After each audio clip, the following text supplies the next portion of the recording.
Warning!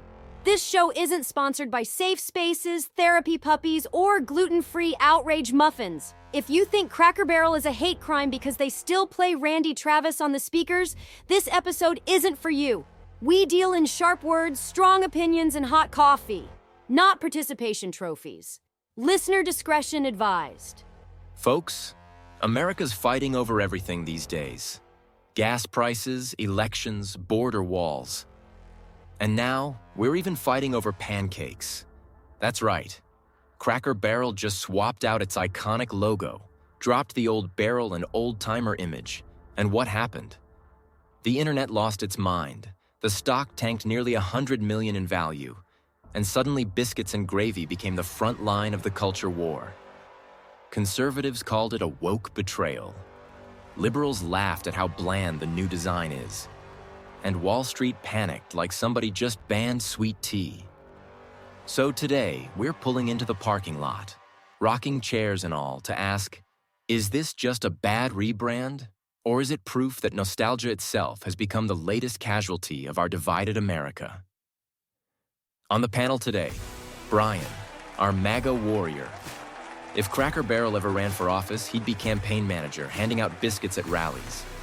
Daniel, the conspiracy theorist who thinks the peg game is actually a coded CIA entrance exam. He's probably got a flowchart connecting cornbread to the Bilderberg Group. Rachel, the independent who doesn't lean left or right, but she'll order every side dish just to stay balanced. The only person who could start a bipartisan truce over a plate of hash browns. And Skylar, our progressive green. She doesn't see rocking chairs. She sees deforestation. To her, Cracker Barrel isn't a restaurant. It's an EPA violation with gravy on top. And myself, Artie, your host. The guy trying to referee this food fight while keeping the coffee hot and the banter hotter. Some people podcast from studios. I podcast from the front lines of chaos with nothing but a mic, a mug, and a healthy disrespect for bad takes. Today's episode is brought to you by the Caleb Rourke Thriller Series. Book 1, The Covenant Protocol. Book 2, The Prophet Directive.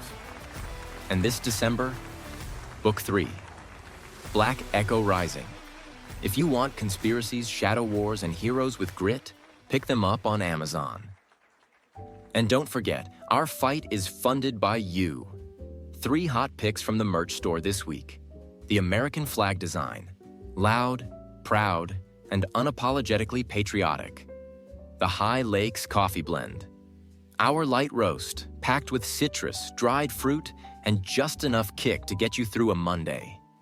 The brand new 20-ounce tumblers, one Christian with Not Ashamed of the Cross or the Constitution, and one Gen Classic, Fuck Your Feelings.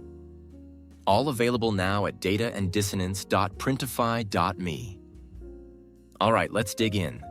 Cracker Barrel thought it could quietly roll out a shiny new logo, ditch the old barrel and uncle imagery, and keep flipping pancakes like nothing happened. Instead, they lost nearly $100 million in value overnight and found themselves smack in the middle of America's culture war.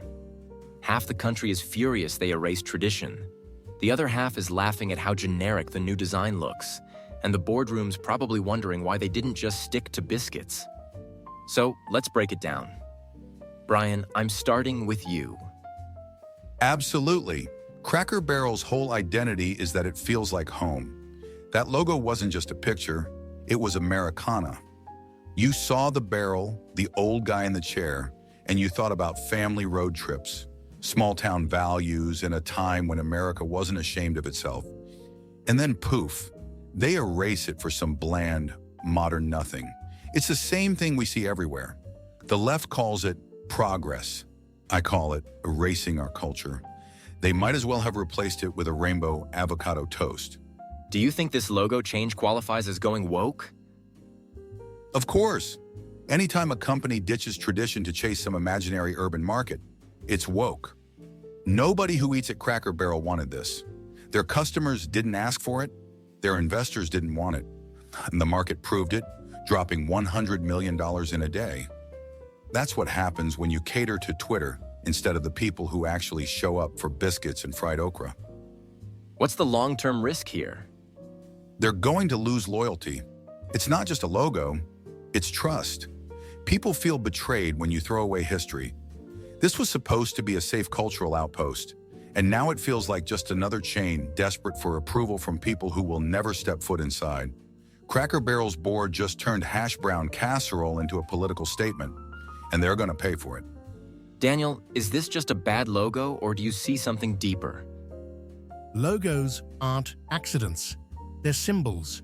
The old Cracker Barrel logo screamed Americana, heritage, continuity, identity. Stripping that out isn't just a branding choice, it's a signal. It says, the past is inconvenient, erase it, and it's happening everywhere. Corporate logos getting flattened, stripped of personality, history wiped out. It's all about uniformity. If every brand looks the same, every culture starts looking the same too. That's not marketing, that's psychological engineering. So, what's the deeper play here? Look at the timing.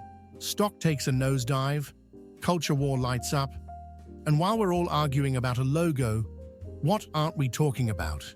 What's getting slid under the table while America fights about biscuits? Every distraction has a beneficiary, and trust me, somewhere in a boardroom, this isn't being seen as a failure. It's being seen as a test run. How easy is it to manipulate the public over something as silly as a logo? Answer, very. You've said before companies use branding to program people. Is this an example? Exactly. Nostalgia is a powerful anchor. Remove the nostalgia, and you unmoor people from their cultural memory. It creates a vacuum where new narratives can be inserted. Today, it's a missing barrel on a sign. Tomorrow, it's a missing part of American history in your kid's textbook. Symbols matter.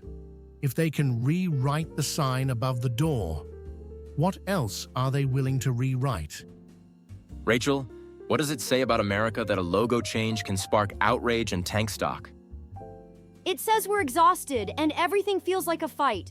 I don't think the logo itself is the end of the world. Companies rebrand all the time, but the reaction proves just how fragile our sense of cultural identity is right now. We're not just debating pancakes. We're debating what Cracker Barrel stands for, what tradition means, and whether change is progress or betrayal. That tension is everywhere, and this is just the latest example. Was the backlash justified? On some level, yes. Cracker Barrel built its reputation on nostalgia, on being a touchstone for tradition. When you mess with that, you're not just tweaking a sign, you're poking people's emotions. The problem is, both sides politicized it instantly. Conservatives turned it into a symbol of cultural erasure. Liberals mocked conservatives for caring at all, and the company got crushed in the middle. It's exhausting to watch. What's the takeaway for companies? Don't underestimate the emotional power of symbols. You can update your look, but if you erase what people loved about you in the first place, you're asking for a backlash. Cracker Barrel forgot that people weren't coming just for the food. They were coming for the feeling. And in 2025, feelings are political currency. Skylar, was this logo change a step forward or just a corporate mess? It's a mess. Not because they changed the logo, but because they didn't actually change anything that matters. You want progress? Update the menu with healthier, sustainable options. Put solar panels on your rooftops. Pay your staff better. A new font isn't progress. It's a corporate distraction. They tried to look modern without actually being modern. And now they've got the worst of both worlds. They alienated traditionals and didn't impress progressives. What do you say to people who see the backlash as proof of overreaction? I get it. It's just a logo. But it's not really about the logo. It's about identity, belonging, and who gets to define tradition. Conservatives see it as erasure, independents see it as chaos, and progressives like me see it as corporate cowardice. It's performative change with no real substance.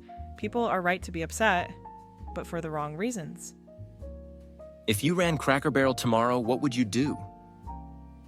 I'd keep the nostalgia where it works, but I'd actually update the business. Imagine Cracker Barrel as a truly inclusive, sustainable roadside hub. Plant-based options next to fried chicken. Solar power fueling the buildings. Rocking chairs made from reclaimed wood. Keep the community vibe, but align it with the values of 2025. Don't just change the sign, change the substance. All right, let's bring this one home. We've spent the last 15 minutes talking about how a logo change turned a roadside diner into a national flashpoint. And that's the world we live in, where something as small as a barrel on a sign can spiral into boycotts, billion-dollar market swings, and endless fights about tradition versus progress. So before we close, I want to go around the table one last time. Brian, Daniel, Rachel, Skylar. Give me your bottom line. What does this Cracker Barrel mess really tell us about America right now? Cracker Barrel's leadership doesn't get it. That logo wasn't just branding. It was identity. It was Americana. It was tradition. It was a piece of cultural DNA. The second they ripped it down, they told every loyal customer, your memories don't matter. And that's why the stock tanked. You can't betray the people who built your business and expect no consequences. If you erase tradition, don't be shocked when tradition walks away from you. This is how they do it. They don't take your freedoms all at once. They chip away at your symbols. First, it's a barrel and a rocking chair. Then it's statues. Then it's language. When you wake up and wonder why the country feels unrecognizable, it's because the logos, the icons, the anchors have been scrubbed. That's not a rebrand. That's rewriting memory. And the fact that Wall Street punished them proves even the market knows symbolism matters. To me, this whole mess is a warning about how fragile we've become. It's a logo, but people saw it as an attack on their identity, and maybe that says more about us than it does about Cracker Barrel. Nostalgia is powerful, but it can't be the only thing holding us together. If we put all our cultural weight into a font, maybe it's time to ask ourselves why we don't have stronger bonds holding this country up. I'll be blunt. Cracker Barrel's mistake wasn't changing the logo. It was thinking that was enough. You want progress? You want relevance in 2025? Then change what actually matters. Pay your workers better. Go green. Add menu options that don't clog arteries. A new logo without real reform is like painting over a leaky roof. People see through it, and that's why both sides are angry. The backlash isn't about the design, it's about the emptiness behind it. So here we are, a new logo, a $100 million stock crash, and America arguing over biscuits. On the surface, it looks ridiculous. Why are we fighting over a font? But scratch deeper and you see the truth. This isn't just about Cracker Barrel. It's about who owns tradition, who gets to define nostalgia, and how fragile our cultural symbols have become. For Brian, this was betrayal. A company turning its back on the very people who kept it alive. For Daniel, it's a psyop, a distraction in plain sight. For Rachel, it's proof that our divisions are so raw that even a roadside diner can trigger a national meltdown. And for Skylar, it's another example of corporate America doing surface-level change instead of the real work. But for me, Cracker Barrel is just a mirror. It reflects the mess we're in. A country so divided that even a logo redesign feels like a Civil War skirmish. A stock market so sensitive that nostalgia itself can be priced in dollars and lost overnight. And a culture so addicted to outrage that we can't even eat pancakes without picking a side. So maybe the question isn't whether Cracker Barrel's logo works. Maybe the question is whether we work. Whether we can hold on to tradition without turning it into a weapon. Whether we can modernize without erasing what mattered. Whether we can sit at the same table, hash browns or hemp lattes, and still remember that America's supposed to be a family, not a food fight. Because if we can't figure that out, then the real crisis isn't in the rocking chairs outside Cracker Barrel. It's in the rocking foundations of who we are. Until tomorrow, keep your coffee strong, your biscuits buttered, and your eyes open. Remember to speak truth. Stir thought.